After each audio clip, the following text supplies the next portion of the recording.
শুরু করছি বাংলা বলছে।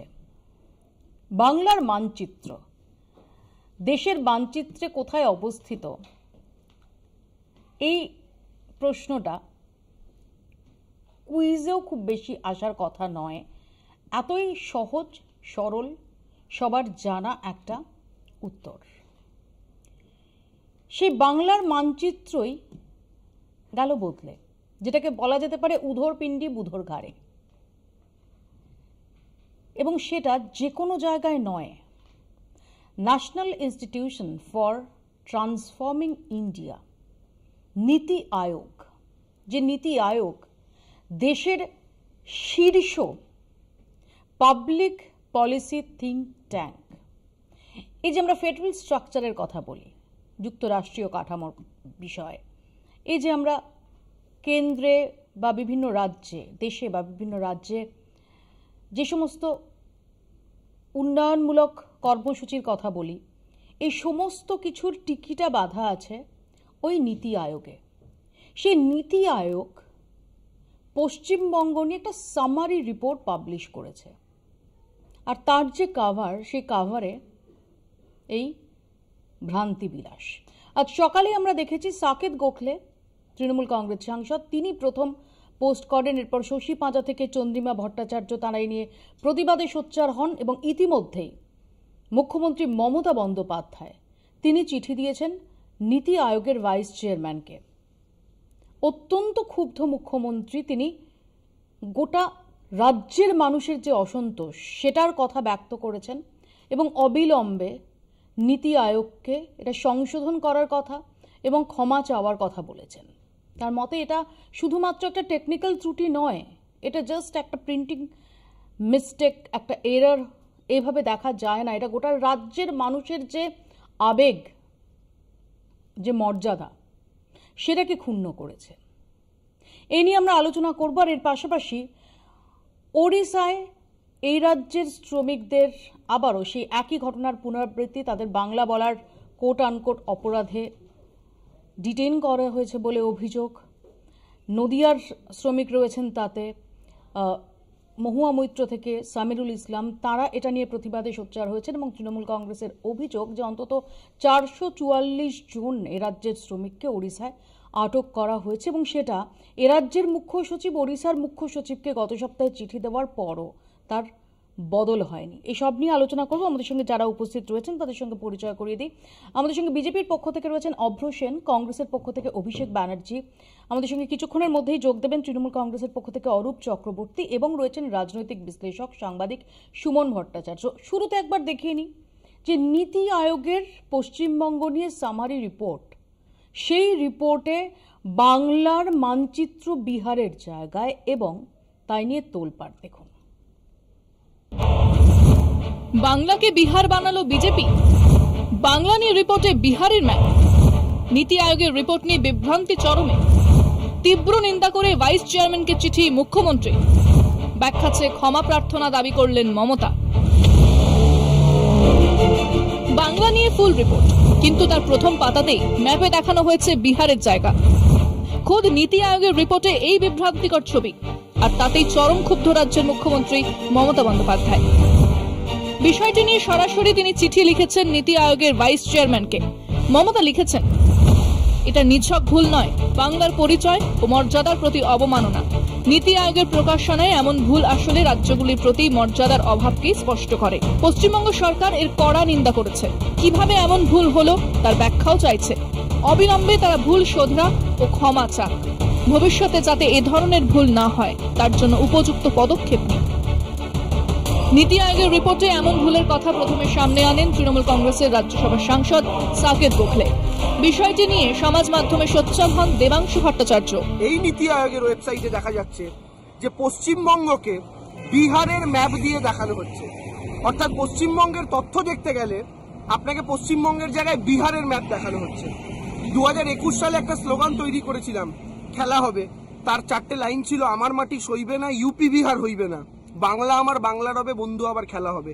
এই স্লোগানের বক্তব্যের উদ্দেশ্য ছিল এটাই, কারণ ভারতীয় জনতা পার্টির টার্গেট প্রথম থেকে বাংলাকে উত্তরপ্রদেশ, বিহার, মধ্যপ্রদেশ, রাজস্থান বানানো, বাংলাকে গোবলায় রাজ্যগুলোর সঙ্গে মিশিয়ে দেওয়া। এটা কিন্তু অনিচ্ছাকৃত নয়। আমাদের বিশ্বাস এটা ইচ্ছাকৃত ভুল। মুখ্যমন্ত্রীর টুইটের আগেই এদিন সমাজ মাধ্যমে পোস্ট করেন মন্ত্রী শশী পাঁজা থেকে চন্দ্রিমা ভট্টাচার্য।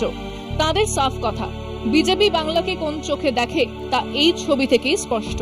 কটাক্ষ করে শশী লেখেন, নতুন ভারতের স্বাগত। নীতি আয়োগের মতো কেন্দ্রের থিঙ্ক ট্যাঙ্কও বিহারে ভোট প্রচারের কথা বলতে পারছে না, বিহারের সঙ্গে পশ্চিমবঙ্গকে গুলিয়ে ফেলছে। তৃণমূলের মতে বাংলা থেকে বিজেপিরও তো 14 জন সাংসদ আছেন, 2 জন কেন্দ্রীয় মন্ত্রী আছেন, তবুও কেন এত অবজ্ঞা? বাংলাকে কি তারা শুধু ভোট ব্যাংক হিসেবেই দেখতে চায়? এই বিভ্রান্তি কি বাংলা ও বাঙালিকে হেয় করতে চাওয়ার প্রতিফলন? কলকাতা টিভি। আমি অভ্রর কাছেই শুরুতে আসি। অভ্র কি শুধুই বিহার ইলেকশন মাথায় ঘুরছে যে কারণে নীতি আয়োগের সামারি রিপোর্ট সেখানে বাংলার মানচিত্রের জায়গায় বিহারের মানচিত্র, এটাকে সত্যি তো যেটা মুখ্যমন্ত্রী মমতা বন্দ্যোপাধ্যায় যে চিঠি লিখেছেন, এটা তো অস্বীকার করা যায় না যে এই ভুলটা, এটা শুধুমাত্র একটা টেকনিক্যাল ত্রুটি হিসেবে উড়িয়ে দেওয়া যায় না। এটা এই দেশে কোথায় পশ্চিমবঙ্গ অবস্থিত সেটা নিয়ে ভুল হবে, এবং সেটা নীতি আয়োগ, আমি আবারও বলছি, এটা কোনো যে কোনো কাগজ নয়, যে কোনো নথি নয়। মৌপিদি কি বলবো, আমি তো আপনাদের রিপোর্টটা থেকে মোটামুটি ভেঙে পড়েছি মানসিকভাবে। আমি এটুকু বলতে পারি, আকাশে যখন ছোট ছিলাম রামধনু দেখতে পেতাম, এখন দেখি রংধনু। এখন শুভনন্দন বলতে হয় অভিনন্দন ছাড়া। যাই হোক, ঠিক আছে, সেরকম বিবর্তন হতে পারে, কিন্তু তার সঙ্গে আমি এটা গোলাচ্ছি না। নীতি আয়োগে যেটা হয়েছে, একটা ভুল হয়েছে, প্রিন্টিং এরর, কিন্তু সেটা নিয়ে ক্রিটিসাইজ আপনারা করবেনই, কিন্তু তার সঙ্গে আমি আর কয়েকটা জিনিস জুড়ে দিচ্ছি, সেগুলো নিয়েও দয়া করে ক্রিটিসাইজ করুন। পশ্চিমবঙ্গ সরকারের হোর্ডিং আর এডুকেশনাল মেটেরিয়ালে রবীন্দ্রনাথ ঠাকুর, বাংলা তথা বাঙালির অন্তরে রবীন্দ্রনাথ ঠাকুর রয়েছে। রবীন্দ্রনাথ ঠাকুরের নামের বানান ভুল, টেগর স্পেলিং লিখেছে TAGOAR। ভালো কথা, ওখানে বাংলা অস্মিতায় কোনো আঘাত আসেনি, ওটা হতেই পারে। খালি একটা হলে থেমে গেলে তো ঠিক ছিল। গভর্নমেন্ট ব্যানারে ভারতবর্ষের পতাকাটা উল্টো কলকাতার একটা ইভেন্টে, হতেই পারে। পশ্চিমবঙ্গ সরকার এবং তৃণমূল কংগ্রেসের লোকজনের থেকে এটাই এক্সপেক্টেড, সেটা নিয়ে ক্রিটিসাইজ করবো না। 3 নম্বর, 2022-এ ইসলামিক ইয়ারের অফিসিয়াল ক্যালেন্ডার বের করেছে পশ্চিমবঙ্গ সরকার, সেখানে ইয়ারটাই ভুল দিয়ে দিয়েছে। ঠিক আছে, তাও ঠিক আছে, হতেই পারে। চতুর্থ, এরা স্কুলের টেক্সট বুক বের করেছে, কুইট ইন্ডিয়া মুভমেন্ট যেখানে 1942 সালে শুরু হয়েছিল, এরা করে দিয়েছে 1920 সালে। ঠিক আছে, হতেই পারে, ওটা টেকনিক্যাল এরার, ওটা প্রিন্টিং এরার। পঞ্চম, মমতা বন্দ্যোপাধ্যায় মহান, কিন্তু বঙ্কিমচন্দ্র চট্টোপাধ্যায় তো ওনার থেকেও মহান, কিন্তু ওনার নামটা বাদ দিয়ে দিয়েছে একটা গভর্নমেন্ট প্রসারে। হতেই পারে, তৃণমূল তো করতেই পারে। 2022-এ দুর্গাপুজোর গ্রান্টের হোর্ডিং, সেখানে একাধিক বানান ভুল, তখন বাংলা অস্মিতায় কোনো আঘাত লাগেনি, করতেই পারে, তৃণমূল তো। গভর্নমেন্টের প্রেস রিলিজ, সেখানে একাধিক বাংলা বানান ভুল একাধিকবার হয়েছে, হতেই পারে, পশ্চিমবঙ্গ সরকার তো, তৃণমূল তো, তাতে কোনো অসুবিধা নেই। বাংলাদেশের ডিগ্নিটারিরা এসছে আমাদের রাজ্যে, সেখানে ওয়েলকাম বানান ভুল, অনারেবল বানান ভুল, গেস্ট বানান ভুল, তার সঙ্গে ওয়েস্ট বেঙ্গল গভর্নমেন্ট বানানো ভুল, কিন্তু হতেই পারে, তৃণমূল সরকার তো। আর 9 নম্বর, পোস্টার মিসঅ্যাপ, কেউ না, মমতা বন্দ্যোপাধ্যায়ের মতো মহান বোধহয় নয়, কিন্তু উনি তো নেতাজি সুভাষচন্দ্র, তার ছবিটাও ভুল লাগিয়েছে। কিন্তু যেহেতু তৃণমূল সরকার করেছে, ওগুলোতে বাঙালি অস্মিতায় কোনো আঘাত লাগেনি, ওগুলো ভুল। কিন্তু নীতি আয়োগের একটা সামারি রিপোর্টে যেটা বেরিয়েছে, এটা প্রিন্টিং মিস্টেক নয়, এটা ঘোরতর অপরাধ, কারণ কেন্দ্র সরকারে রয়েছে ভারতীয় জনতা পার্টি। এবার এটা যদি যুক্তি হয়, আমার তো মুখ থেকে শুভনন্দন ছাড়া আর কিছু বেরোচ্ছে। তুমি অভ্র, নীতি আয়োগ, আমি একটু বুঝিয়ে দিই কেন নীতি আয়োগ বলেই এত তোলপাড়। নীতি আয়োগ বিষয়টা কি? নীতি আয়োগ কোনো হেলাফেলা করার, ইগনোর করার বিষয় নয়। নীতি আয়োগ হচ্ছে দেশ চালানোর থিঙ্ক ট্যাঙ্ক, জননীতির রূপায়ণের পথ ঠিক করে এই নীতি আয়োগ। স্বাধীন ভারতে যে যোজনা কমিশন তৈরি হয়েছিল, সেটাই নরেন্দ্র মোদীর আমলে বদলে নীতি আয়োগ হয়ে যায়। আগে যেমন পঞ্চবার্ষিকী পরিকল্পনা নিত যোজনা কমিশন, নরেন্দ্র মোদীর আমলে সে যাবতীয় পরিকল্পনা করে এই নীতি আয়োগ। কেন্দ্র রাজ্যের যে ফেডারেল স্ট্রাকচার, তার ভারসাম্য রক্ষা করে এই নীতি আয়োগ। অর্থনৈতিক নীতি নির্ধারণ করে এই নীতি আয়োগ। 2015 সালের 1 জানুয়ারি এই নীতি আয়োগের সূচনা হয়। এর প্রথম বৈঠক হয় 8ই ফেব্রুয়ারি। প্রধানমন্ত্রী নরেন্দ্র মোদী এই নীতি আয়োগের চেয়ারম্যান, আর মুখ্যমন্ত্রী যাকে চিঠি লিখেছেন তিনি ভাইস চেয়ারম্যান সুমন বেরি। এই যোজনা কমিশনকে একসময় হঠিয়ে নীতি আয়োগের রূপায়ণ নিয়ে বিরোধী দলগুলো আপত্তি জানিয়েছিল, কিন্তু তারপর নীতি আয়োগের সূচনা হয় এবং নীতি আয়োগ এই দেশের অত্যন্ত গুরুত্বপূর্ণ শীর্ষ জাতীয় প্রতিষ্ঠান। অব্র, এটা তোমার আমার পাড়ার ক্লাব না। মৌপিয়াদি, থ্যাংক ইউ সো মাচ। আমি নমস্কার করছি, মাথা নিচু করে নমস্কার করছি। আপনি নীতি আয়োগের সম্বন্ধে যে কথাগুলো বলেছেন, এই কথাগুলো ঠিক আজকে যেমনি বললেন, আপনি দয়া করে মাননীয় মুখ্যমন্ত্রী মমতা বন্দ্যোপাধ্যায়কে এই কথাগুলো বলে আসুন। কারণ নীতি আয়োগের মিটিংয়ে তো আপনি আমি যাই না, যাওয়ার পদাধিকার বলে অধিকার রয়েছে মুখ্যমন্ত্রী মমতা বন্দ্যোপাধ্যায়, অরূপদারও নেই। কিন্তু আপনি যে কথাগুলো বললেন নীতি আয়োগ এতটা ইম্পর্টেন্ট আমি মানছি, কিন্তু সেখানে যাওয়ার প্রয়োজন মনে করে না মুখ্যমন্ত্রী মমতা বন্দ্যোপাধ্যায়। কেন? সেই উত্তর তো মমতা বন্দ্যোপাধ্যায়কে দিতে হবে। অরূপের কাছে আমি এই প্রশ্নটা নিয়ে আসবো। অরূপ, প্রথমত অভ্রর বক্তব্য হচ্ছে একটা টেকনিক্যাল মিস্টেক। কেন সেটাকে, যেমন হাজার হাজার অনভিপ্রেত হলেও ভুল হয়, ছাপার ভুল হয়, সেরকম একটা নিছক ভুল হিসেবে দেখা যাচ্ছে না। এক নাম্বার টু, মুখ্যমন্ত্রী মমতা বন্দ্যোপাধ্যায় নীতি আয়োগের যে সদিচ্ছা এবং তার যে রেসপন্সিবিলিটির জায়গাটা, সেই জায়গাটা তুলে ধরেছেন। অভ্রদের প্রশ্ন হচ্ছে যে যদি নীতি আয়োগ এতটা গুরুত্বপূর্ণই হয়, তাহলে কেন নীতি আয়োগের মিটিং, সেখানে যেতে মুখ্যমন্ত্রীর অনীহা একাধিকবার দেখা গেছে? মৌপিয়া, প্রথম কথা, বিজেপির প্রতিনিধি অভ্র এখানে বলল যে একটা প্রিন্টিং মিস্টেক। বিজেপির এ রাজ্যের বুক থেকে এখনো 12 জন লোকসভার সাংসদ আছে, রাজ্যসভায় একজন সাংসদ গিয়েছেন, দুজন গিয়েছেন। সমীপ ভট্টাচার্য, অনন্ত মহারাজ কার সাংসদ সেটা এখনো দোলাচলের মধ্যে রয়েছে। বিজেপির প্রতীকে গিয়েছেন।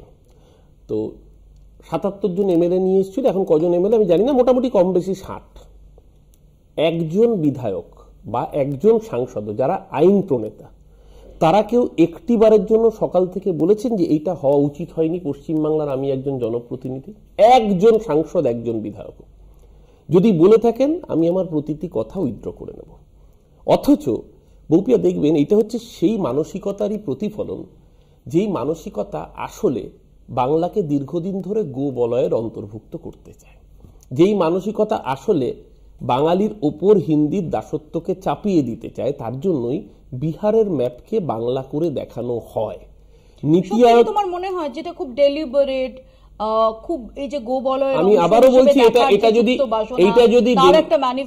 এইটা যদি ডেলিভারেট নাও হয়ে থাকে মৌপিয়া, আমরা কেন কখনোই এই ধরনের অ্যাবারেশন বা এই ধরনের এরার গুজরাট সম্পর্কে দেখতে পাই না? যদি দেখতে পেতাম তাহলে আমরা ভাবতে পারতাম যে এটা হিউম্যান এরার হতেই পারে, কিন্তু কখনোই আমরা দেখি না গুজরাট নামক একটি বিশেষ রাজ্যের ক্ষেত্রে তাকে মহারাষ্ট্রের ম্যাপকে দেখিয়ে দেওয়া হয়। দেখতে পাবেন না, বিগত যতদিন বিজেপি শাসিত ক্ষমতায় রয়েছে। আর উনি কতগুলো কথা বললেন যে রবীন্দ্রনাথ ঠাকুরের নামের বানান কোথাও ভুল আছে কিনা, হতেও পারে, আমি মানে তর্কের খাতিরে যদি ওনার কথাকে সত্য ধরেও নি।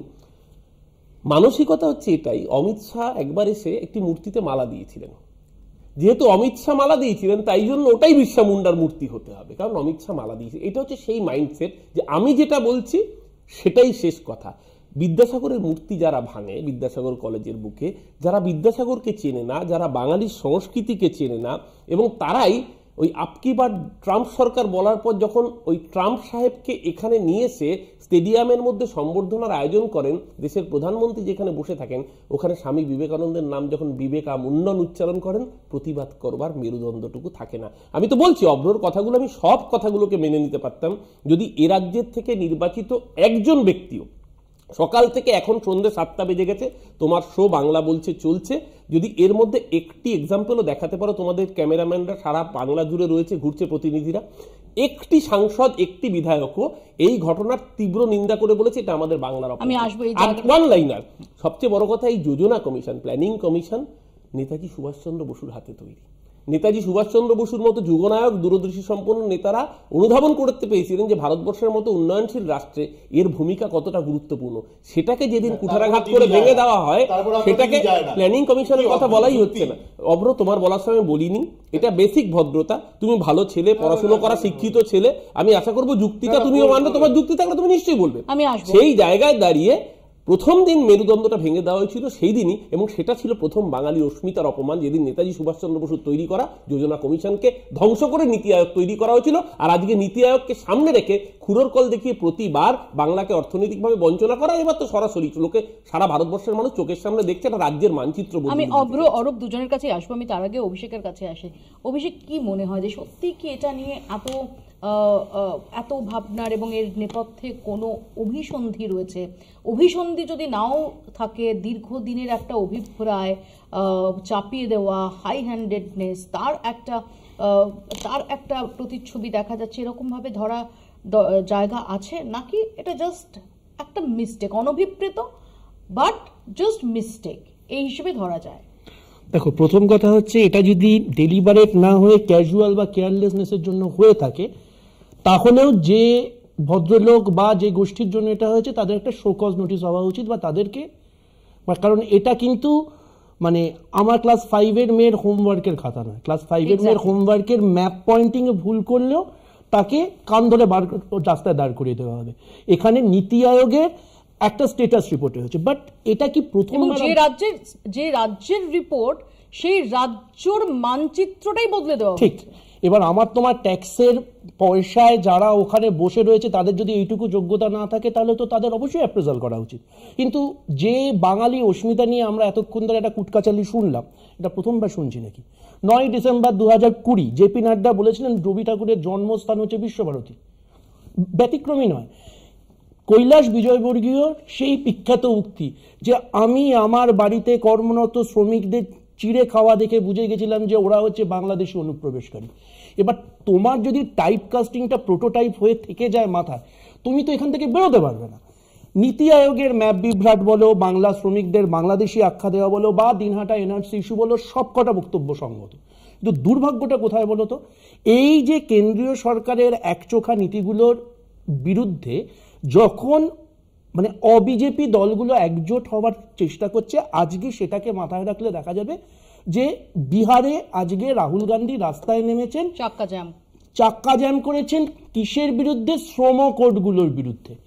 মমতা বন্দ্যোপাধ্যায় প্রশাসক হিসেবে রাজ্য সচল রাখার 100% অধিকার আছে।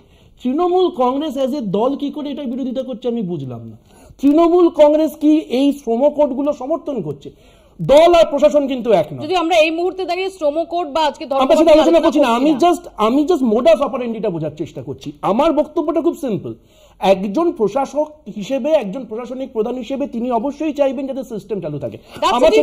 আমার বক্তব্য, কিন্তু দল কেন সমর্থন? বাংলার ম্যাপটা জাস্ট উড়ে গেল। শুধু বাংলার ম্যাপের কথা বলছি না, কেন্দ্রীয় সরকারের এই দুরভিসন্ধিমূলক সিদ্ধান্তে আজকে বাংলার ম্যাপ উড়িয়ে দিচ্ছে। কালকে হিমাচল প্রদেশের অন্য ইতিহাস বলবে, যেখানে হিড়িম্বা টেম্পল আছে। হিড়িম্বা টেম্পল কিন্তু অনার্য দেবীর টেম্পল এবং আর্য উত্তরাধিকার বহনকারী। বিজেপি কালকে বলতে পারে অন্য কোনো ইতিহাস। কালকে ব্যাঙ্গালোরের নাম্বা ব্যাঙ্গালোর জায়গায় অন্য কিছু বলতে পারে। এইটা যদি তোমার মানসিকতা হয়, তাহলে তোমার একটা ঐক্যমত্যের প্রয়োজন। সেই ঐক্যমত্যের জায়গায় এরা তো ঠিক করে উঠতে পারছে না এক্স্যাক্টলি কার বিরোধিতা করবে। সুমন দা, কতটা সিরিয়াসলি এটা নেওয়া দরকার? নরেন্দ্র মোদী ব্রিক্স থেকে সবে ফিরেছেন। ধরুন, ব্রিক্সে গিয়ে উনি দেখলেন যে ওনার দেশের সামনে লেখা আছে ভারত না পাকিস্তান বা বাংলাদেশ। উনি কিভাবে রিঅ্যাক্ট করতেন? আপনি যখন যে কোনো স্টেটকে অ্যাড্রেস করছেন, আপনার তো সেটার একটা মিনিমাম সেই স্টেটটাকে অ্যাড্রেস করার পদ্ধতি হতে পারে। যদি বিজেপির যুক্তি আমি বিশ্বাস করি, তাহলে কিন্তু মমতা বন্দ্যোপাধ্যায়ের কাছে ক্লাসিক্যাল যুক্তি এসে গেছে। ওরা তো বিহারের চিফ মিনিস্টারকে ডাকে, আমার আর যাওয়ার দরকার নেই। Not going to that. যেটা দিয়ে আপনি শুরু করেছিলেন সেটাতে ফিরি। এটা ঠিক যে নেতাজি 1938-এ যখন কংগ্রেসের প্রেসিডেন্ট ছিলেন তখন এটা শুরু হয়েছিল, প্ল্যানিং কমিশন। প্রথম চেয়ারম্যান ছিলেন জওহরলাল নেহেরু। এবং বিজেপি যেটা জানে না, কারণ ওটা হোয়াটসঅ্যাপ ইউনিভার্সিটিতে পড়ানো হয় না, জওহরলাল নেহেরু প্রথমে চেয়ারম্যান হওয়ার কথা ছিলেন না, বিশেশ্বরইয়া চেয়ারম্যান হয়েছিলেন। ইট ওয়াজ মেঘনাথ সাহা যিনি গিয়ে অনুরোধ করেন বিশ্বেশ্বরাইয়াকে, আপনি পদত্যাগ করুন, কারণ বিজ্ঞান শুধু না, বিজ্ঞান এবং যিনি প্রশাসক হবেন তার সংযোগ দরকার। ফলে নেহেরুকে এটা চেয়ারম্যান হতে দিন। সেইটা প্ল্যানিং কমিশনের ঐতিহ্য। সেই প্ল্যানিং কমিশনকে দুর্মুষ করে নীতি আয়োগ বানিয়েছে। তা নিয়ে কংগ্রেসের আপত্তি আছে, সবার আপত্তি আছে। বারবার কি বলা হয় যে এই নীতি আয়োগ, আপনি নীতি আয়োগের পুরো নামটা যদি দেখেন, ট্রান্সফর্ম করবে। এই ট্রান্সফর্ম করলো। দেখুন, এটাই নীতি আয়োগের দুর্বলতা, যেটার আগে ভাইস চেয়ারম্যান ছিলেন অমিতাভ কান্ত, যিনি বলেছিলেন যে ভারতবর্ষে বড্ড বেশি গণতন্ত্র হয়ে গেছে। তো তিনি এটা থেকে বোঝা যায় আপনি কতটা টপ ডাউন থেকে দেখছেন, যে আমি নীতি আয়োগের চেয়ারম্যান হয়ে গেছি বা ভাইস চেয়ারম্যান হয়ে গেছি, ফলে আমি যা খুশি বলতে পারি। অমিতাভ কান্ত যেটা বলেছিলেন সেইটাকে আজকে আরো প্রকাশ করা হচ্ছে। এবং আবার আমি বলছি, যেটা অভিষেক বন্দ্যোপাধ্যায় বললেন মানে কংগ্রেসের, যেটা স্কুলের খাতা নয়। যদি এটা ভুল হয়েই থাকতে পারে, আমি ভাবলাম এটা ভুল, সুমন বেরির উচিত ছিল নত মস্তকে ক্ষমা চাওয়ার। নত মস্তকে ক্ষমা চাওয়া ছাড়া তো আপনি একটা রাজ্যের পুরো ম্যাপটা বদলে দিয়েছেন, দিয়ে বলছেন আমি তার স্ট্যাটাস রিপোর্ট দিয়েছি। মানে আমি জাস্ট জানতে চাই যে শুধু যদি উল্টোটা হতো, সেটা অভিপ্রেত নয়, কিন্তু যদি বাংলার যদি বিহার হতো বা ইউপির জায়গায় এরকম ভুলটা হতো, আমি তো বললাম, তাহলে কি এখনো পর্যন্ত, যেটা আমরা বলছি যে এখনো পর্যন্ত নীতি আয়োগের তরফ থেকে কোনো ব্যাখ্যা বা কোনো ভুল স্বীকার সেটা আসেনি, সেটা কি অ্যাফোর্ড করতে পারতো নীতি আয়োগ? ধরুন এই টেলিভিশন শোটাতে বাকি সময়টুকু সবাই সিদ্ধান্ত নিল আপনার নাম বলবে না, অন্য কোনো টেলিভিশন চ্যানেল অ্যাঙ্কার নাম, আপনার কেমন লাগবে? এটা তো সেরকম। একটা ছোট্ট বিরতির সময় হয়েছে, ছোট্ট একটা বিরতির পর ফিরছি, দেখতে থাকুন বাংলা বলছে। ফিরে এলাম বিরতির পর। প্রথমত হচ্ছে অভ্র, এটা মানতেই হবে যে নাম বিষয়টা যে কোনো ক্ষেত্রে সেটা একটা আলাদা সেন্টিমেন্টের জায়গা থাকে, এবং যদি সেটা নিজের রাজ্য বা দেশের হয় তার সঙ্গে ভীষণ রকমভাবে আমাদের মর্যাদা, আমাদের প্রাইড, আমাদের সেন্টিমেন্ট, আমাদের ইমোশন, এই সমস্ত কিছু ওতপ্রোতভাবে জড়িয়ে থাকে। আমি তোমার আর্গুমেন্টটাই যদি আমি বাই করি যে এটা জাস্ট একটা মিস্টেক হয়ে গেছে, কেউ এটা করে ফেলেছে, এখনো পর্যন্ত নীতি আয়োগের তরফ থেকে কোনো ভুল স্বীকার হয়েছে, রেকটিফিকেশন হয়েছে? এটা ইউপি হলে অ্যাফোর্ড করতে পারতো, এটা যদি বিহার হতো অ্যাফোর্ড করতে পারতো, এটা মধ্যপ্রদেশ হলে অ্যাফোর্ড করতে পারতো, এটা রাজস্থান হলে অ্যাফোর্ড করতে পারতো, এটা দিল্লি হলে অ্যাফোর্ড করতে পারতো। মৌপিয়াদি প্রিন্টিং মিস্টেক রাজ্য থেকে হয় আলাদা করে, এটা আমার সত্যি কথা জানা ছিল না। কিন্তু ঘটনাচক্রে বাংলার ক্ষেত্রে হলো। আমি বলছি আমি নতুন শিখছি যে প্রিন্টিং মিস্টেক নাকি ঘটনাচক্রে বাংলার ক্ষেত্রে হলো। সেটাই তো বলছি, প্রিন্টিং মিস্টেকও রাজ্যের নাম দেখে হয়, এটা একটা নতুন কনসেপ্ট বাজারে এলো, ঠিক আছে আমি মেনেই নিচ্ছি। কিন্তু প্রিন্টিং মিস্টেকটা তো করেছে নীতি আয়োগ, আর নীতি আয়োগ কিছু কিছু জায়গা থেকে প্রিন্ট করায়। এবার তারা কিভাবে, কেন, কতটা বাংলা বিদ্বেষী, এরকম করে প্রিন্টিং মিস্টেক কেন করেছে, এই নিয়ে জল্পনা কল্পনা থাকতে পারে। তা আমি যে আগেরবার বেশ কয়েকটা এক্সাম্পল দিলাম, নীতি আয়োগের চেয়ারম্যানের নাম কি? আমি বলছি নীতি আয়োগের চেয়ারম্যানের নাম কি? চেয়ারম্যান তো প্রিন্টিং প্রেসে দাঁড়িয়ে প্রিন্ট করে না। কিন্তু আপনার যুক্তি ধরে নিচ্ছি, একদম আপনার যুক্তি ধরে নিচ্ছি, সব দায় যদি নীতি আয়োগের চেয়ারম্যানের হয়, তাহলে আমি যে 9টা লিস্ট করে বললাম, ইনক্লুডিং ভারতবর্ষের পতাকা উল্টো করে রাখা, তার পুরোপুরি দায় হচ্ছে মুখ্যমন্ত্রী মমতা বন্দ্যোপাধ্যায়। আপনি মেনে নিন, আমি মেনে নেব, কথা শেষ, আমার বেশি কথা বলার দরকার নেই। আমার মনে হয় অভ্ররা কি দাবিটা তুলে না, এ রাজ্যের বুকে যখন কোনো খারাপ ঘটনা ঘটে তার জন্য মমতা ব্যানার্জি দায়ী ওরা বলে না। তার মানে কি বলতে চাইছে? আমি বলে নি, আমি জাস্ট বলে দিচ্ছি, তখন তো দাবিটা ওঠে খুব স্বাভাবিকভাবেই, পদে যে থাকে দায় তাকে নিতে হয়, পদে থাকলে দায় নিতে হয় বলেই আমরা দেখেছি এর আগেও বহু কেন্দ্রীয় নেতা মন্ত্রীকে পদত্যাগ করতে। আমি এখানে সেই কথা আসছি না। আমি অভ্র একটু আগে বললো নীতি আয়োগের বৈঠকে কেন যায় না। আমি মৌপি, আপনাদের সকলের মনে থাকবে, আমরা সকলেই দেখেছি, সমস্ত সংবাদ মাধ্যমে দেখেছি, 2024 সালে যখন নীতি আয়োগের বৈঠক হয়েছিল, এমনিতেই পশ্চিমবঙ্গের নামটা তালিকার শেষ দিকে থাকে বলে অ্যালফাবেটিক্যাল অর্ডারে অনেক পরে বলার সুযোগ পাওয়া যায়, যেটা নিয়েও একটা বিতর্ক রয়েছে, বারবার মুখ্যমন্ত্রী বলেছেন। সেই জায়গা থেকে নাম বদলের একটা প্রস্তাব দেওয়া হয়েছিল বাংলা নামের, যাতে তালিকার উপর দিকে বলার সুযোগ পাওয়া যায়, সেটাও এখনো পর্যন্ত বিলটাকে ফেলে রাখা রয়েছে, মানে পশ্চিমবঙ্গ বিধানসভায় অ্যাপ্রুভ কিন্তু। আচ্ছা, সেই প্রশ্নে আসছি পরে। মমতা ব্যানার্জি যখন বলতে উঠেছিলেন এবং তিনি স্পেসিফিক্যালি যখন বলছিলেন যে রাজ্যের জন্য যে প্রাপ্য তহবিল, সেই তহবিলগুলো বিজেপি বিরোধী রাজ্যের ক্ষেত্রে অর্থ বন্টনে একটা অসাম্য অভিযোগ বারবার করে, এবং আমরা একা বলছিলাম না, এই কথা কিন্তু তামিলনাড়ুর পক্ষ থেকে ডিএমকে স্ট্যালিন তারাও বলেছিলেন, তখন কেজরিওয়াল মুখ্যমন্ত্রী ছিলেন তারাও বলেছিলেন, এবং সিপিএম কেরালও তারাও বলেছিল, একাধিক বিরোধী শাসিত রাজ্য বারবার করে এই অভিযোগে যখন সরব হচ্ছিলেন। মমতা বন্দ্যোপাধ্যায় 2024 সালে, আপনার মনে থাকবে, এই অভিযোগে সোচ্চার যখন হয়েছিলেন তখন তার মাইক অফ করে দেওয়া হয়েছিল, এবং মমতা বন্দ্যোপাধ্যায় সেই মিটিং থেকে বেরিয়ে আসেন। সেই দিনকে মাইক অফ করে দেওয়া হয়েছিল কণ্ঠস্বর বন্ধ করে দেওয়ার জন্য। আর এবারে তো শুধু কণ্ঠস্বরে থামলো না, এবারে তো গোটা রাজ্যের অস্তিত্বটাকেই বন্ধ করে দেওয়ার চেষ্টা করছে, যেটাও বলছি না প্রিন্টিং মিস্টেক না, it is not a printing mistake, just one line. এইটা একটা ওয়েবসাইটে এখনো যদি তুমি যাও, এখনো দেখতে পাবে। এত যুগান্তকারী একটা যুক্তি শুনে আমার দু চোখ থেকে জল বেরিয়ে যাচ্ছে। কি বলবো, আমি বলছি একটা মিথ্যে অভিযোগ দিয়ে মাইক অফ করে দেওয়া হয়েছিল মুখ্যমন্ত্রী। প্রথমত এটাও মিথ্যে অভিযোগ, আর দ্বিতীয়ত একটা প্রিন্টিং এরার নিয়ে এরা কোথা থেকে কোথায় চলে গেল। তাহলে বাংলার মেয়েদের যখন আপনাদের দলের নেতারা রেপ করে, তাহলে সেই নয় মুখ্যমন্ত্রী মমতা বন্দ্যোপাধ্যায়, কারণ এটা মেনে না। এখানে যদি নীতি আয়োগের চেয়ারম্যানের নাম আসে, সেন্ট্রাল গভর্নমেন্টের নাম আসে, এখানে যখন বলবেন দাদা বলবেন, আপনি হোয়াটসঅ্যাপ ইউনিভার্সিটি থেকে শুরু করে টেলিগ্রাম ইউনিভার্সিটি সব বলবেন। প্রথম আমি বলছি পরিষ্কার কথা, যখন মুখ্যমন্ত্রী মমতা বন্দ্যোপাধ্যায়ের অনুপ্রেরণায় শৌচাগার থেকে শুরু করে শিশু সিংহ শাবকের বাচ্চা হয়, তাহলে ক্রাইম গুলো খালি ওনার অনুপ্রেরণায় হচ্ছে না। এগুলো কি মামার বাড়ির আবদার মার্কা তৃণমূলের? সিম্পল পয়েন্ট, এটা প্রিন্টিং নয়, এটা ওয়েবসাইটে আপলোড করা হয়েছে। প্রথম তো মিনিমাম তথ্য জানতে হবে, এটা ওয়েবসাইটে আপলোড করা হয়েছে, যেটাকে রেকটিফাই করা যায়, যা ডিজিটাল একটা ডিজিটাল ওয়েবসাইটে আপলোড করা মানে এখানে অভিষেক আছে আইটি ছেলে, তার অনেকগুলো অ্যাডমিনিস্ট্রেশনের মধ্যে দিয়ে গেছে, এবং এটা নীতি আয়োগের পোর্টাল ডিজিটাল ভার্সন। ধরা যাক এক সেকেন্ড অরূপ, প্রশ্নটা তো এখানে যে ধরা যাক একটা সংস্করণ কোনো কিছু, কোনো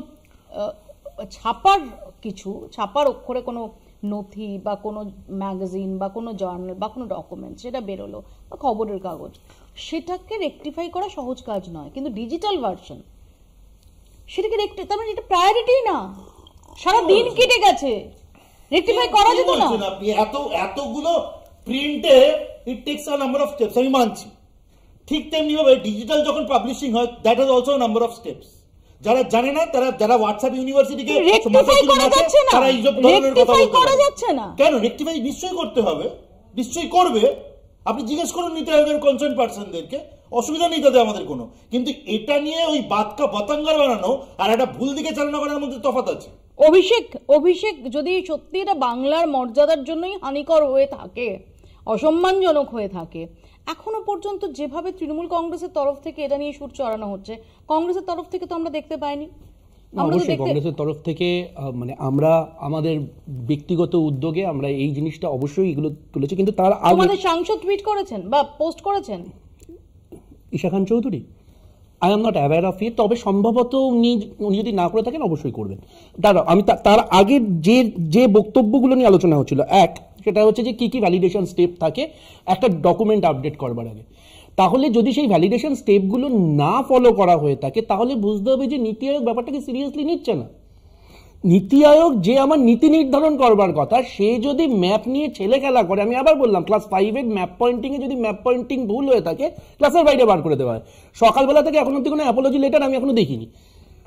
পয়েন্ট নাম্বার 2, একটা জিনিসকে এডিট করে আমার এটা ভুল হয়েছে, আমার এক্স্যাক্টলি এটাই তোমার কাছে পয়েন্ট। এবং যে আমি ঠিক তোমার কাছে এখানেই আসছিলাম, কারণ তুমি আইটিটা নিয়ে আইটি এক্সপার্ট, ইউ আর না আইটি এক্সপার্ট। যে ধরা যাক আমি কোনো ক্ষেত্রে ইন আ ব্যাড ডে, যেহেতু সবার ভুলচুক হয়, আমি সে জায়গায় ডিসকাউন্ট দিয়ে দিচ্ছি, যে আমাদের সাংবাদিকতার ক্ষেত্রে অনেক সময় অনেক কিছু অনেয়ার চলে যায়, হিউম্যান এরর। কিন্তু আমাকে একটা কথা বলো, যে আমি ধরলাম যে কোনো চেক পয়েন্ট এটা আটকালো না, এটা চলে গেল সামহাউ, আনফর্চুনেট বাট চলে গেল। এটা নোটিশে আসার পর এটাকে রিমুভ করা বা এটাকে এডিট করা, এটাকে রেকটিফাই করার জন্য ম্যাক্সিমাম কতটা টাইম যেতে পারে? খুব বেশি হলে মানে এটা একটা কভার স্টোরি, এবং এখানে কভার স্টোরিটা চেঞ্জ করতে 15 মিনিট সময় লাগার কথা, এবং সেখানে এটা তোমার প্রায়োরিটি নয়, এটা তোমার অগ্রাধিকার নয়। এবং সমস্যার জায়গাটা কোন জায়গাটাতে, যে ধরো একটা জিনিসের তুমি রিপোর্ট পেশ করছো, সেই রিপোর্টে উদরপিণ্ডি উদরগাড়ে দিচ্ছ, সেটাকেও বাদ দিলাম। একটু আগে আমরা লিগাসি নিয়ে কথা বলছিলাম, নেতাজি সুভাষ ডক খিদিরপুর, তার মাথার ওপর হয়ে গেল শ্যামাপ্রসাদ মুখার্জি পোর্ট। বিসি রায়, ডক্টর বিসি রায় শুধুমাত্র কিন্তু পশ্চিমবঙ্গের রূপকার বা কংগ্রেসের মুখ্যমন্ত্রী ছিলেন না, আইআইটি খড়গপুরের আন্ডারে যে মেডিকেল ইনস্টিটিউটে, সেটা বিসি রায়ের নামে, সেখানে লেজুর হিসেবে শ্যামাপ্রসাদ মুখার্জি হাসপাতাল করে দেওয়া হলো এবং প্রথমে নামকরণ ছিল। সমস্যাটা কোথায় বলতো, যদি নাম পরিবর্তনটাই একমাত্র আমার কাজ, একদল ইতিহাস তৈরি করে, যে কথাটা আমি বলিনি, সত্যজিৎ রায় ফেলুদার মুখ দিয়ে গোরস্থান সাবধানে কথাই বলেছিলেন, যে ইতিহাস কেউ তৈরি করে, কেউ ইতিহাসের নাম বদলায়, সেটার প্রেক্ষিতটা অন্য ছিল। এরা সমস্যাটা অন্য জায়গায় হয়ে যাচ্ছে। এরা না বাংলা বুঝে। এবার শ্রমিক ভট্টাচার্য জাস্ট কিছুদিন আগে সভাপতি হওয়ার পর বাংলার উত্তরাধিকার এবং বিজেপি যে বাংলার দল তাই নিয়ে এবং তোমাকেও সাক্ষাৎকার দিলেন।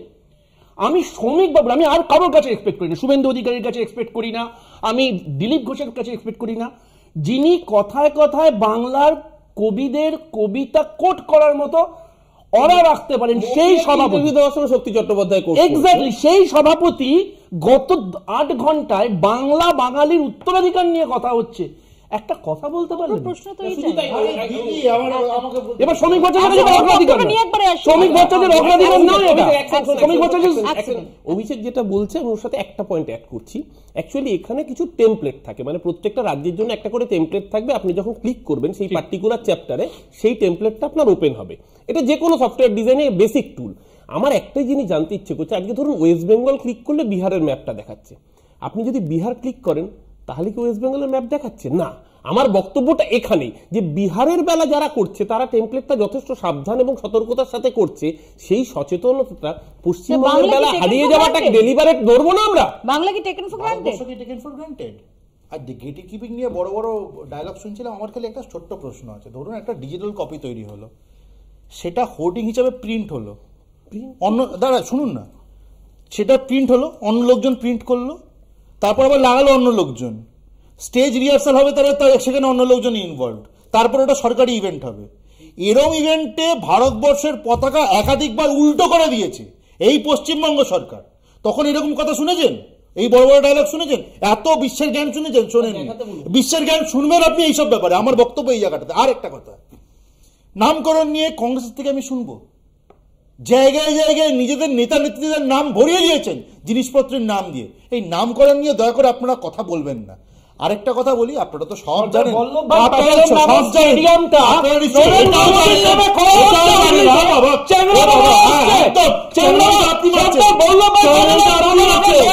নেতাজি তৈরি শুনুন না,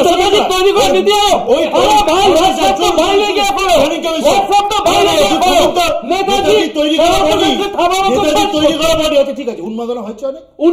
আমি তো আরে ভাই তুমি সাইকোলজি আমার বলার সময় তুমি লক্ষ্য বলতো না, তুমি লক্ষ্য বলতো না, ভদ্রতা আপনার থেকে শিখবো না, আপনার থেকেও শিখবো না, আপনার থেকেও বলতে দেবো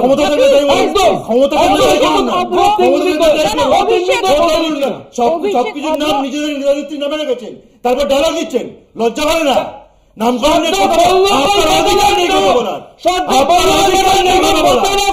নেতাজিকে সবচেয়ে অসম্মান আপনারা করেছেন, নেতাজিকে সবচেয়ে অসম্মান আপনারা করেছেন, নেতাজিকে আপনি বড় বড় ডায়লগ করছেন,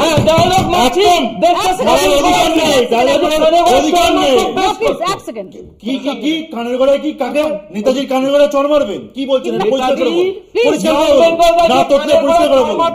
হ্যাঁ, নেতাজিকে অসম্মান করেছে, কতবার অসম্মান করেছেন?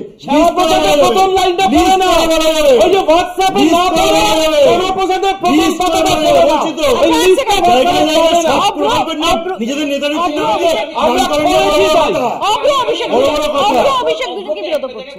সহমত পোষণ করছি এবং আমি অভ্রকে সমর্থন করছি। আপনি হয়তো অবাক হচ্ছেন আমি কেন বিজেপিকে সমর্থন করছি। যে ঠিক কংগ্রেস নিজেদের নেতা নেত্রীর নাম বিভিন্ন সরকারি প্রকল্প বা ইনস্টিটিউটের নামে করেছে, কিন্তু মুশকিলটা হচ্ছে কংগ্রেস তো ইনস্টিটিউটগুলো তৈরি করেছিল, বিজেপি একটা ইনস্টিটিউট দেখাক যেটা নিজেরা তৈরি করে নিজের নামে দিচ্ছে।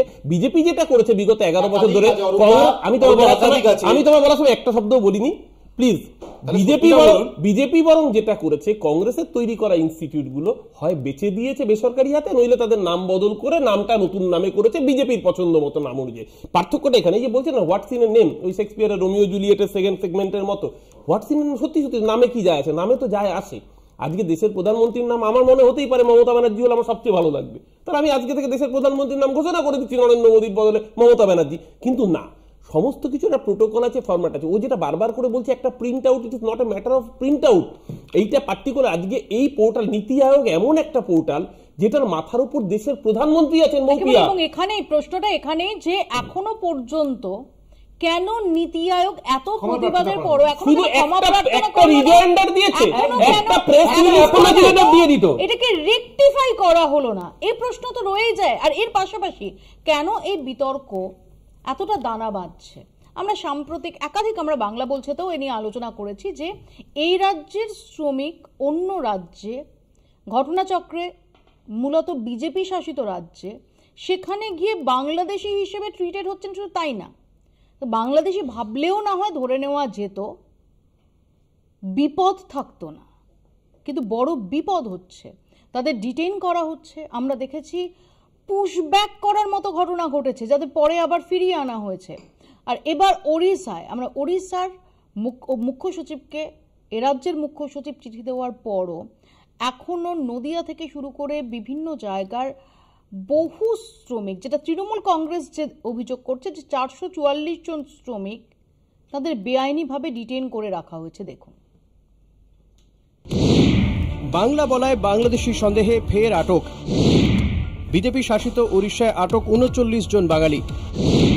ধৃতদের মধ্যে পূর্ব বর্ধমানের 16 জন, নদিয়ার 23 জন পরিযায়ী শ্রমিক। তীব্র নিন্দা করে বিজেপির বিরুদ্ধে সোচ্চার তৃণমূল। আমার সামনে 13 জন হয়েছে ওড়িশায় কাজে দিয়েছিল, সেখান থেকে পুলিশে ধরে লিখিতে একজন বাংলাদেশি বলে। বাংলায় কথা বললেই বাংলাদেশি? বিজেপি শাসিত রাজ্যে হয়রানির ঘটনায় ফের সামনে এলো এই প্রশ্ন। ওড়িশায় নতুন করে আটক করা হয়েছে এ রাজ্যের 39 জন বাসিন্দাকে। এর মধ্যে পূর্ব বর্ধমানের কেতুগ্রামের 16 জন। ঈদের পর কাজের সন্ধানে গিয়েছিলেন তারা। 100 জনের মধ্যে 16 জনকে আটক করে উড়িষ্যা পুলিশ। ঘটনায় খবর পেয়ে উদ্বেগে শ্রমিকদের পরিবার। দ্রুত যাতে তাদের ছাড়িয়ে আনা হয় সেজন্য স্থানীয় বিডিওর কাছে লিখিত আর্জি জানিয়েছেন গ্রাম প্রধান। একই ছবি নদিয়ার কালীগঞ্জের মির্জাপুরে। সেখানকার কিছু যুবক কাজে গিয়েছিল উড়িষ্যায়। সোমবার রাতে তাদের 23 জনকে তুলে নিয়ে যায় উড়িষ্যা পুলিশ। খবর আসতেই উদ্বেগ ছড়িয়ে পড়ে গোটা এলাকায়। উড়িষ্যায় গত বেশ কিছুদিন ধরেই এই কাণ্ড চলছে। পরিস্থিতি বিহিত চেয়ে উড়িষ্যার মুখ্য সচিবকে চিঠি দিয়েছিলেন রাজ্যের মুখ্য সচিব মনোজ পান্ত। কড়া প্রতিক্রিয়া জানিয়েছিলেন মুখ্যমন্ত্রীও, কিন্তু পরিস্থিতির কোনো বদল হয়নি। বাংলা ভাষায় যারা কথা বলে তারা কি অপরাধটা করেছে এই বিজেপি সরকারের কাছে, এই বিজেপি পার্টির সরকারগুলোর কাছে, যেখানে সবাইকে বাংলাদেশি আখ্যা দিয়ে বন্দী করে রাখা হচ্ছে, তাদের বাংলাদেশে পুশ করে দেওয়া হচ্ছে, তাদের উপর অত্যাচার হচ্ছে। বিষয়টি নিয়ে সোচ্চার হয়েছেন তৃণমূলের রাজ্যসভার সাংসদ সামিরুল ইসলাম। পশ্চিমবঙ্গ শ্রমিক কল্যাণ পর্ষদের চেয়ারম্যানও তিনি। পরিযায়ী শ্রমিক হেনস্থায় আইনের দ্বারস্থ হওয়ার কথা জানিয়েছেন তিনি। নতুন করে ঘটনা সামনে আসায় কড়া প্রতিক্রিয়া জানিয়েছেন তৃণমূল সাংসদ Mahua Moitra. All of these 23 workers have valid documentation, Aadhaar cards, Epic cards, everything they need to work there. India is a union of states, and every single citizen has a right to life and the right to livelihood and the right to work anywhere within the territory of India. Please do not think that there is no one to fight for these workers. There is no reason absolutely to detain them. SP has already spoken to you. They have given you documentation. They should be released immediately. Otherwise, we will file 23 habeas corpus petitions in every court in this land, and I will go there myself. শুধু উড়িষ্যা নয়, মহারাষ্ট্র, রাজস্থান থেকে দিল্লি সর্বত্রই ঘটেছে একই ঘটনা। কিছুদিন আগে দিল্লি থেকে কয়েকজনকে আটক করে বাংলাদেশেও পাঠিয়ে দেওয়া হয়। পরে রাজ্য প্রশাসনের তৎপরতায় তাদের ফেরত আনা হয়। তবে এখনও অনেকের খবর মেলেনি, ফলে উৎকণ্ঠায় আছে পরিবার। বীরভূমের এমন একটি ঘটনায় কলকাতা হাইকোর্টে দায়ের হয়েছে হেভিয়ার্স কর্পস মামলা। খুব দ্রুতই এর শুনানি হওয়ার কথা। কলকাতা টিভি। অভ্র শুধুমাত্র তো এই নীতি আয়োগের বিষয়টা নয়, নীতি আয়োগের এই বিভ্রান্তি এটা নয়, বেশ কিছুদিন ধরে এমন কিছু ঘটনা ঘটে আসছে যা তো একটা প্রশ্ন তুলে দিচ্ছে যে কোথাও কি বাংলা ও বাঙালি সম্পর্কে একটা খুব অসম্মানজনক পরিস্থিতি তৈরি হচ্ছে না? দেখুন, আমরা একটা রাজ্যে বাস করি, যেই রাজ্যে একটা মহান দল আছে, দলটার নাম তৃণমূল কংগ্রেস। দলটা আমি ধরে নিলাম মহান হোক, দল খারাপ হোক। আচ্ছা, আমাকে মহানও বলতে দেবেন না? না না, বাংলার মানুষের সমস্যাটা কোথায়? বাঙালি মানেই তো নাকি তৃণমূল? শুনুন না, বাংলা ভাষায় কথা বাঙালি মানেই তো নাকি তৃণমূল? তৃণমূলের যুক্তি হচ্ছে বাঙালি মানেই তৃণমূল। আর আমাকে বলতে দিন না, বলতে দিন না। আরে আমি তৃণমূল যুক্তির কথা বলছি, আমি আমাদের যুক্তির কথা বলছি না। আমি তৃণমূল যুক্তির কথা বলছি, আমাকে বলতে দিন না। আমি যেটা বলতে চাই প্লিজ, এটাও আপনি ঠিক করে দেবেন, আমি কি বলবো? তাহলে তো হয়ে গেছে।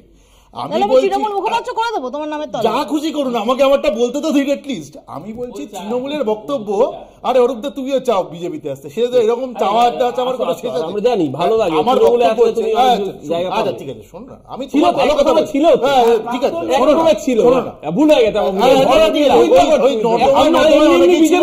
ওই নর্দমা থেকে এখন তুমি নর্দমায় রয়ে গেছো। কি এই যে alumni association, Trinamool alumni association, সময় খুব সংক্ষিপ্ত। আমি বলছি তৃণমূল কংগ্রেসে এরকম মহান নেত্রী রয়েছে যাদের ওই রত্না বিশ্বাসের মতো বা ওই নিউটন দাসের মতো, যারা বাংলাদেশিদের আইদার ভোটার কার্ড বানিয়ে দেয় বা বাংলাদেশি হয়ে এখানে তৃণমূল করে। লাভলি খাতুন, উনি তো এখানে পঞ্চায়েত মেম্বার হয়ে গেছেন। আমি বলছি এই তৃণমূল এত ভালো, এই তৃণমূল এবিটির জঙ্গিকেও ফ্যাসিলিটেট করেছে যে ভাই এখান থেকে তুমি ভোটার আই কার্ড বানিয়ে নাও, আমাদেরকে পাল্টা ভোট দিয়ে চলে যাও, কোনো অসুবিধা নেই। এই পরিস্থিতি তৈরি করার পেছনে তাহলে কে? আপনি যদি দেখেন ইলেকশন কমিশন থেকে, উনি বলতেই পারেন ইলেকশন কমিশন থেকে ভোটার আই কার্ড দেয়, কিন্তু পুরোপুরি এক্সারসাইজটা is executed by state government employees. আর এরা এমন একটা বাতাবরণ তৈরি করেছে, এমন একটা সিস্টেম তৈরি করেছে যে আইদার চাপ দিয়ে বা তাদেরকে কোরাপ্ট করে এরা নিজেদের লোকজনদেরকে এবং অনুপ্রবেশকারীদেরকে ভোটার আই কার্ড বানিয়ে দেয়। এবং খালি এখানে ভোটার আই কার্ড বানিয়ে দিয়ে শেষ নয়, এরা এখান থেকে ভোটার কার্ড বানিয়ে তারপর বিভিন্ন জায়গায় ছড়িয়ে পড়ে। এটা কিন্তু already a matter of concern. সেখানে দাঁড়িয়ে যদি কোন রাজ্য মেজার্স নেয় যে ইলিগাল ইমিগ্রেন্টদেরকে আইডেন্টিফাই করতে হবে, এটার সঙ্গে বাঙালি, বাংলা ভাষা এইগুলো জুড়ে দেওয়া ঠিক নয়, বরং এটার সঙ্গে সম্পৃক্ত হচ্ছে তৃণমূলের 2 নম্বর। এই ঘটনাটা প্রথম সামনে আসে যখন মুম্বাই থেকে 2 জন শ্রমিককে বাংলাদেশে পাঠিয়ে দেওয়া হয়েছিল এবং মুখ্যমন্ত্রী জানতে পেরে সাথে সাথে সোচ্চার হয়, মামলা হয়, কুচবিহারের পুলিশ সুপার ইন্টারভেন করেন, বাংলাদেশ বিজিবি এবং বিএসএফ এর মধ্যে ফ্ল্যাগ মিটিং হয় এবং তারপর তাদের ফেরত আনা হয়। প্রশ্নটা এখানেই যে যার কাছে বৈধ আধার কার্ড, ভোটার কার্ড রয়েছে, তারা যদি তর্কের কাছে ধরেই নিয়ে যে সত্যি সত্যি ভারতীয় নাগরিক নয়, বাংলাদেশি নাগরিক, তাহলে তুমি ফেরত নিলে কেন ভারত সরকার? বিএসএফ মিটিং করে আপনি তো বলছেন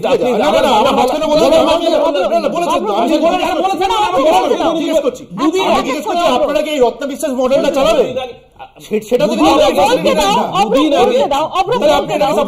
দেখুন মৌপিয়া, পার্থক্যটা কোথায় দেখুন।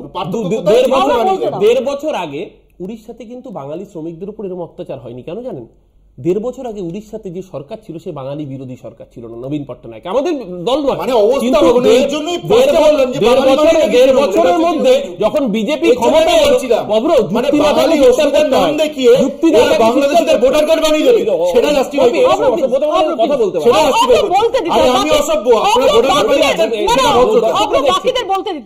আজকে উড়িষ্যায় জবে থেকে বিজেপি গভর্নমেন্ট এসছে তবে বাঙালি শ্রমিক আমি এক্সাম্পল দিচ্ছি। সিপিএমের সময়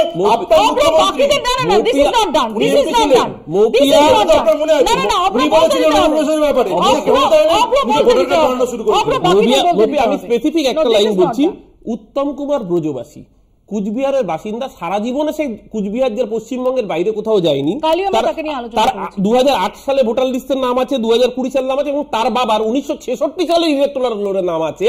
তাকে নোটিশ দিচ্ছে কে? এনআরসি ফরেনার ট্রাইব্যুনাল অ্যাক্টে, গুয়াহাটি, অসম। কোন এখতিয়ারে যুক্তরাষ্ট্র সেই উত্তরটা দিন না। ব্রজবাসী আমি অভ্র অরূপ দুজনকে থামাবো। সুমন দা, এই রাজ্যের শ্রমিকরা অন্য রাজ্যে গেলে কি সমস্যা হবে সে নিয়ে আলোচনা করছি। আমার চিন্তা হচ্ছে এই রাজ্যের শ্রমিক অন্য রাজ্যে গেলে কি হবে, মানে রফলাটা বাদ দিয়ে যদি শ্রমিক ভট্টাচার্য অন্য রাজ্যে গেলে ওকেও ধরে ফেরত পাঠিয়ে দিতে পারে। আর দ্বিতীয় কথা, বিজেপির বড় সমস্যা হচ্ছে যে এইমাত্র দেখছি যে দিলীপ ঘোষ দিল্লিতে পৌঁছে বলেছেন, কেন্দ্রীয় নেতৃত্বের সাথে দেখা করতে গেছেন, বলেছেন যে যারা মমতা বন্দ্যোপাধ্যায়ের সমালোচনা করছেন তাদের বিরুদ্ধে তো দুর্নীতির অভিযোগ আছে, মমতা বন্দ্যোপাধ্যায়ের বিরুদ্ধে কোনো দুর্নীতির অভিযোগ নেই। তাহলে দিলীপ ঘোষ, যাকে এখন অবধি বিজেপি সাসপেন্ড করেনি, তিনি যদি মমতা বন্দ্যোপাধ্যায়কে এত বড় সার্টিফিকেট দেন, তাহলে তো নয় আগে দিলীপ ঘোষকে সাসপেন্ড করতে হবে, অথবা বিজেপিকে বলতে হবে যে ভিন্ন প্রসঙ্গ যদিও। কিন্তু তাহলে আমরা কোন বিজেপির কথাটা ধরবো? মানে দিলীপ ঘোষ দিল্লিতে গিয়ে তো পশ্চিমবঙ্গের মুখ্যমন্ত্রী সম্পর্কে বলেছেন, বিহারের মুখ্যমন্ত্রী সম্পর্কে বলেন, তৃণমূলের কথাটা বলুন। তাহলে আমরা বলতে দাও, আমরা উনি তো কথা বলে বলবো। দিয়েছেন তৃণমূলের আমরা বলতে মমতা দাও। বন্দ্যোপাধ্যায় না, না, অভিষেক আমাদের কথা ছাড়ুন দুর্নীতি না। নেই। আপনি আপনার বিশ্লেষণটা বলুন। আমি তৃণমূলের তত্ত্বাবধানে এই যে মডেলগুলো চলছে সেগুলো নিয়ে কিছু আলোকপাত করুন। আমি ভাবছি যে দিলীপ ঘোষ কার দলে দিলীপ ঘোষ তো ভোটার আই কার্ড বানিয়ে দেন না, আমরা তো ভোটার আই কার্ড বানানো নিয়ে কথা বলছি। ভোটার কার্ডের উপর বাংলাদেশ থেকে আধার কার্ড নিউটন দাসের ব্যাপারটা যখন এলো সুমনদা, এনাদের পঞ্চায়েত সদস্য থেকে কিন্তু এসছে অভিযোগটা। আধার কার্ড নিয়ে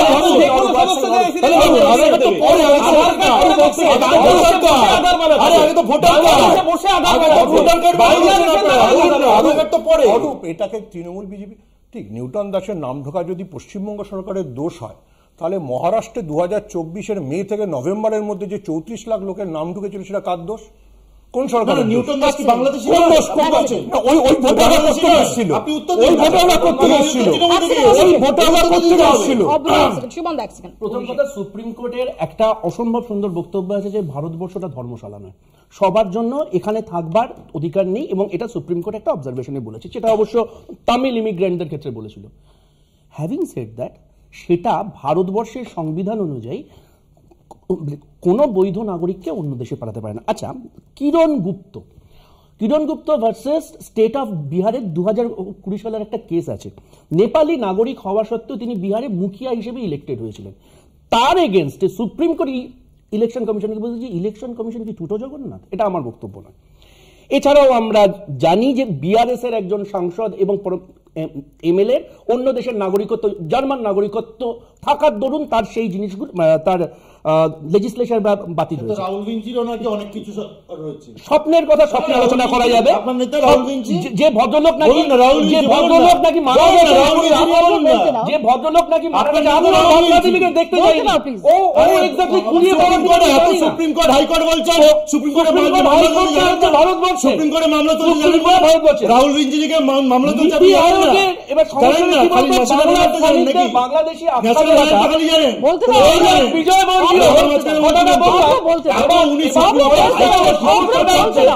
সব তো জানেন, বলুন না।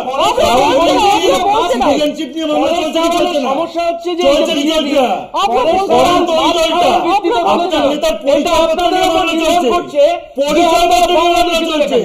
এবার ওর পরিচয়টা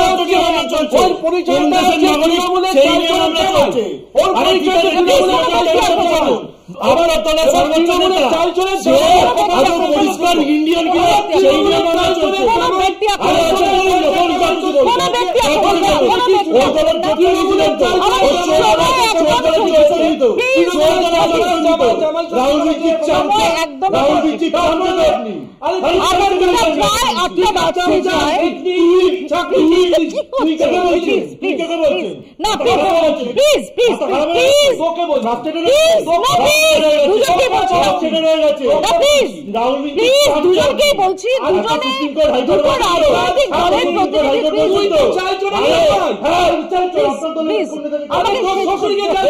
আরে কোন